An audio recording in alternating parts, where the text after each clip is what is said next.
In today's video, we're going to be building a kitchen island, and it's the second one that I've built on the channel, and if you'd like to see that other video, you can click on the link in the description below. As you can see, my kitchen is a fairly small one, so I needed to address some of the storage issues, like where to put a microwave and other things in the kitchen. So what I did was I did more of a boxed-in design instead of an open frame design, and on the left-hand side there are doors, and there's doors on both sides that match. There's a shelf, and then the bottom of it has a floor in it, so you can really fill this up with a lot of stuff. I've got the microwave and some cookbooks on the shelf with different odds and ends underneath.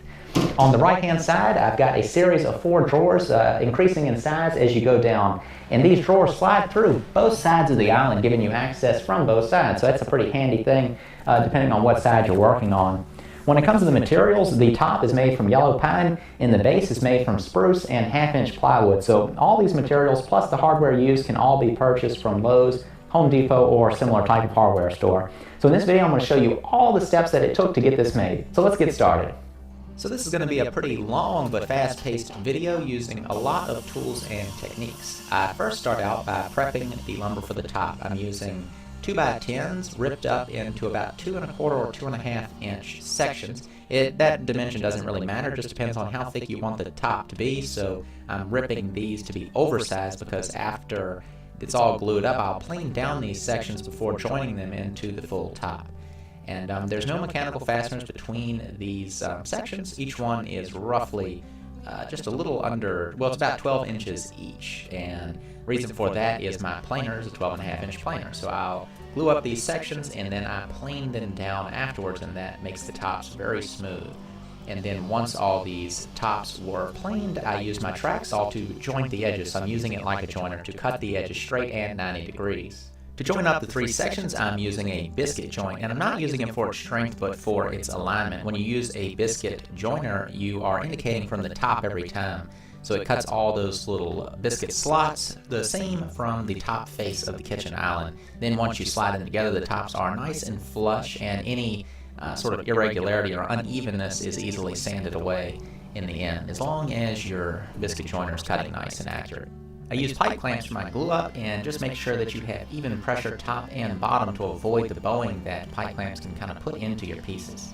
Next up, I needed to prep the material for the legs on the island. There's a leg in each corner, and then there's a center divider that has a vertical part that is the same dimension as those legs, which in my project is 2 inches.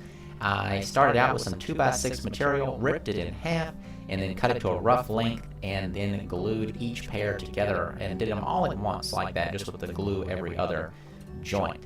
Once these pieces are dry, I remove them from their clamps and then joint 2 faces. This is the start of dimensioning them down to their final dimension of 2 inches. Once they're jointed, I take them to the table saw and rip it closely to 2 inches, but bring them down to their final dimension on my thickness planer. Next up, I turn my attention to the feet, and they are basically the same construction as the legs, just a slight difference in dimension. They are a little bit bigger, so there's a little bit of a step between the legs and the feet.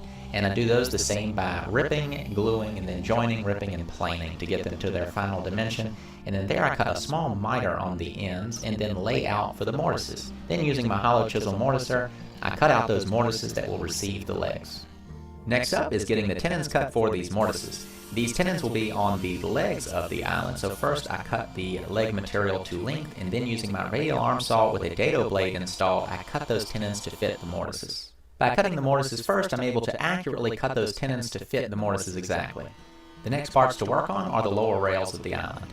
I start out by planing them down to their dimension, and then jointing one edge and ripping them to their width.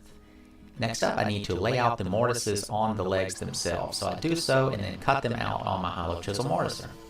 Then to cut the tenons on the lower rails, I'm once again using my dado blade on the radial arm saw. You'll notice in this clip that there's some additional material on that lower rail towards the inside. That'll be used to cut a rabbet for holding the floor of the island. The upper and lower rails are the same dimension, with the difference being the upper rail has a mortise instead of a tenon like the lower rail. Once the mortises were cut out, the rails were temporarily installed to figure out the spacing of the center divider. That material is the same as the main legs on the island, so it was cut to length, then the tenons cut on the ends. Then the mortises were cut into the upper and lower rails and that center divider installed. The rails that connect the front and the back of the island were next made. I made them by first milling the lumber down to the dimension using the planer, joiner, and table saw, and then had to figure out the mortise and tenon joint. You can see it's going to be a little tricky to notch around that upper rail. The first step was just cutting the mortise in the upper part of the leg and then using the radial arm saw to shape out that tenon. And you can see where it is designed to notch around that upper part of the rail. This is the type of joint that you might not anticipate when designing the piece, but as you're building it, sometimes you need to problem solve and get things figured out. But it was a fun little joint to cut. Next up is closing in the panel that you see me holding there. That's the ends of the kitchen island. I do so by using a 1/2-inch router bit, routing a dado all around all the pieces, the legs and upper and lower rails. Then using some slightly planed down 2x material that's ripped to a width, I make some little center divider pieces that also receive that same dado, and they all match up. They're all cut centered in each piece. The panels themselves are cut from a 1/2-inch piece of birch plywood using my track saw and then cut to length on the radial arm saw. Then those pieces will just slide snugly right down into those grooves. And this just gives it a nice little simple paneled look, and using the plywood makes for a very stable panel that you don't have to worry about expanding and contracting. I quickly knocked down the corners of the end panel components with a hand plane and turned my attention to the floor of the island. First cutting a rabbet in the lower rail, and I cut that rabbet into that additional material that I referred to earlier. For the floor, I took some 2x6 material that had been planed on the two faces and then resawed them right in half, jointed one edge and then ripped it to a clean width, and then later I'll cut them to a final width to fit the actual island's base. I cut them to length on the radial arm saw and then fit them into the base of the cabinet. And then the two outside pieces of the floorboard had to be notched to fit the end panels. To get all the floorboards to work out properly, I had to rip several of them down until I got a nice tight fit. Then I turned my attention to the center divider, taking those divider legs and ripping a groove down the center of them, and then a corresponding groove in the floorboard that laid between them. This groove is the size to accept a piece of Luan, so it's about 5 millimeters, I think is what it is. A little less than 1/4 inch. Then I cut that panel down using my track saw and temporarily installed it. Next up was cutting the actual shelf for the island, and also used my track saw to do that too. And this is cut out of a piece of that 1/2-inch birch plywood that I used in the end panels, and also had to notch it out to fit on those end panels. Here's a quick time lapse of showing the process of gluing the end panels up. So getting into a little bit of assembly now, I'm going to go ahead and put glue on all the joints. There's a lot of joints to keep up with on this piece, so I'm doing so as quickly as I can. I've got all my parts labeled to make it a little simpler for me. And to make sure that I glue this thing up flat and square, I did so on top of my table saw. The glue up got a little hectic, so I had to do it off camera, but here's a closer look at what I did. We've got pipe clamps going across the front and the back, holding this middle stretcher in tight between the two end caps, and then I put a board across the top, board underneath the bottom, and these two F-style clamps on front and back are pulling down on that center divider, making the mortise and tenon joint right here nice and tight. And as for this joint, that is just being held in by that middle clamp, but there's no gap underneath that shoulder, so we're looking good. I let it sit overnight for the glue to dry, but then the next morning it was back to work figuring out the inner workings of the base. Using some ripped down pieces of 2x material, I made some little small supports that notched around the components of the end panels. And you can see here how I have it set up on the radial arm saw to cut out those notches. There's just two boards clamped left and right that I can shift it back and forth between, and this makes the production of all these pieces quick and easy. There's one finished. And then how I'm going to attach these pieces into the base is with a combination of pocket screws into the legs and then some small screws into those dividers. I wouldn't be attaching them quite yet, but I went ahead and ripped some strips of oak that would dress up and add some support to that 1/2-inch plywood shelf. It would be attached later using biscuit joints, so I went ahead and cut them now in the little piece of oak and the shelf itself. The slides for the drawers are a little bit different than the supports for the shelf. I cut out a rabbet in the side that faces towards the inside of the cabinet, and this is to reduce the bearing surface between the drawer and the slide itself. Then I attached a maple strip to the bottom that the drawer would actually sit on. Using maple, it's nice and hard, so it's not going to wear out as quickly, and then later they're all waxed for a really smooth action. Then those pocket hole screws were used to attach these pieces with those additional screws into the vertical parts of the end panel. To prep the stock for making the drawers themselves, I first sort of resawed the material, and it wasn't so much to split it dead in half, but it was just to reduce the amount of material that I would have to plane, and that's also out of 2x6s. I then jointed edges and then glued them up according to the height of the drawer, with the largest one being around 10 inches or so in its final dimension. Once those panels were glued up, planed, and jointed, and ripped, and all of that, I went ahead and cut them all to length to where I could get started on doing the actual joinery. And in this situation, I'm using finger joints cut on the table saw with a dado stack and a very quick homemade little jig here. It just keeps indexing on that same finger you see there, cutting out the fingers. And you gotta play with it and get it right, but it was just a quick solution, but a very strong joint. And there they all are, sort of dry fit and checking them. Next up was cutting a groove in the bottoms of those drawer pieces to accept a bottom panel, which is also made from Luan. And you can see that I'm sort of dropping it down onto the table saw blade and then lifting it off using some start and stop marks on the fence. The bottoms were ripped out of the Luan and then checked for fit. Next up was assembling them, which is pretty easy, just using a small brush and applying glue to all the mating surfaces. While the glue was drying, I went ahead and got to work on the doors, ripping out the frame out of some previously dimensioned lumber. The inner panels of these doors are also made out of Luan, and I ripped that groove right down the centers of the frame, flipping it end to end and then finishing off that groove on the second cut. And this makes sure that that groove is perfectly centered and will match up on all the pieces.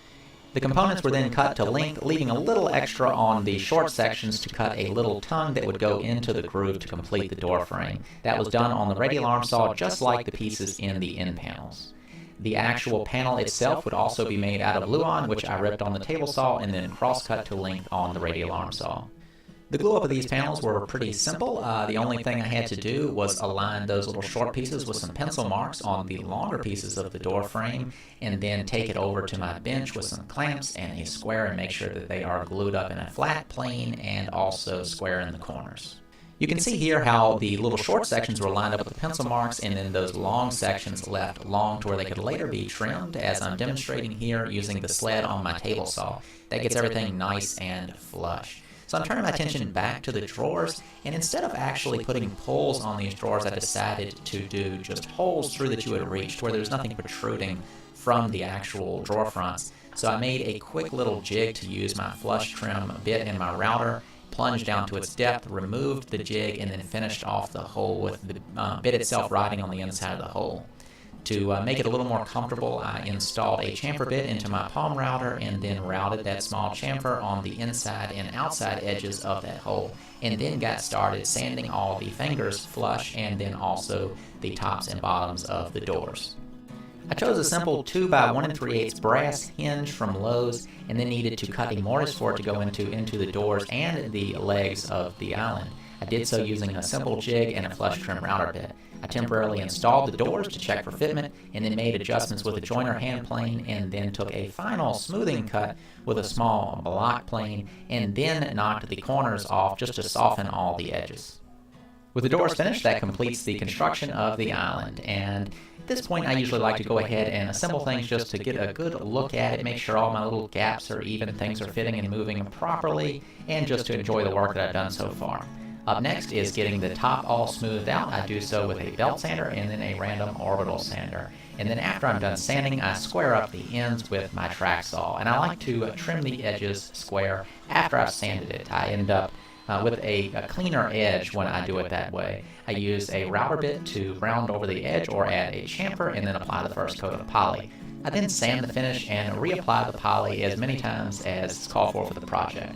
The island's top attaches with metal tabletop fasteners that I ordered, and they attach into biscuit joint slots. So I got those cut and then got to work sanding the base, getting it ready for paint.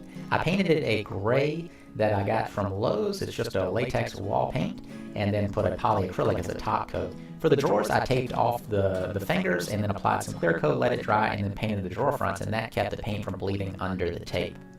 In the truest commitment to my woodworking, or either in stupidity, the project wouldn't fit out of the door, so I had to remove the door to my shop to get the base of the island out, and then carried it upstairs. Once it was upstairs and in place, the first step was to put the little floorboards back in, and then attach the doors and put the shelf in.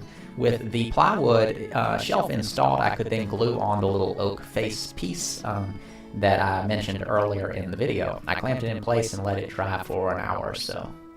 To place the top, I just sat it on top, centered it with a tape measure, and then attached it with those aforementioned tabletop fasteners. And I ordered these through McFeely's. It's the only thing I didn't get through Lowe's, but you could use some sort of little L bracket if you wanted. And then also you can see the little magnetic door catches that I used. To make sure that the drawers would slide nice and smooth, I applied some Minwax paste wax to the runners and the bottom edges of the drawers. And they really did make it super smooth. I was surprised how smooth of an action for such a heavy drawers. I mean, just the slightest breeze through the house, the draft, would make these drawers just go crazy on their own. Well, the island turned out really great, and my wife loves it, and she immediately jumped on it as soon as it was upstairs, filling it up with all of our little kitchen items, linens, utensils, and other kitchen stuff. And then the very next night, we put the island to use having a dinner party. It was my parents and her parents, which came from out of town, so that was really nice. She did a great job putting together the evening, and it was a wonderful way to end such an involved project. We're both very happy with the way it turned out and look forward to all the future use it's going to get. Well, that wraps up today's project, and I hope y'all enjoyed the video. The island's been done for about 2 weeks now, and all the different features that I built into the design really have been great. If you end up building something similar and want to send me a picture, I'll include them in a future video. You can email those to me or send them to me over Facebook. And if you have any questions, be sure to include them in the comments below, and I'll get right back to you. Thanks for watching, and I'll see you next time.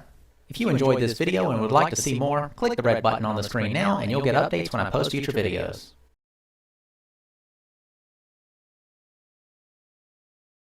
In today's video, we're going to be building a kitchen island, and it's the second one that I've built on the channel, and if you'd like to see that other video, you can click on the link in the description below.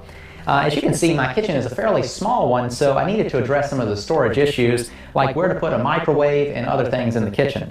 So what I did was I did more of a boxed-in design instead of an open frame design, and on the left-hand side there are doors, and there's doors on both sides that match. There's a shelf, and then the bottom of it has a floor in it, so you can really fill this up with a lot of stuff. I've got the microwave and some cookbooks on the shelf with different odds and ends underneath.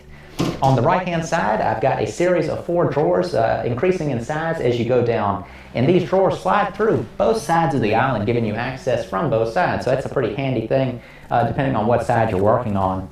When it comes to the materials, the top is made from yellow pine, and the base is made from spruce and 1/2-inch plywood. So all these materials, plus the hardware used, can all be purchased from Lowe's, Home Depot, or similar type of hardware store. So in this video, I'm going to show you all the steps that it took to get this made. So let's get started.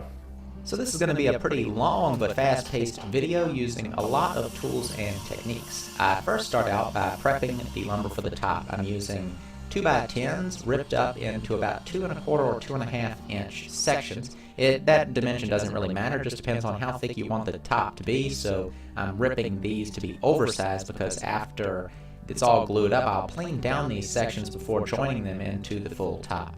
And there's no mechanical fasteners between these sections. Each one is roughly just a little under, well, it's about 12 inches each. And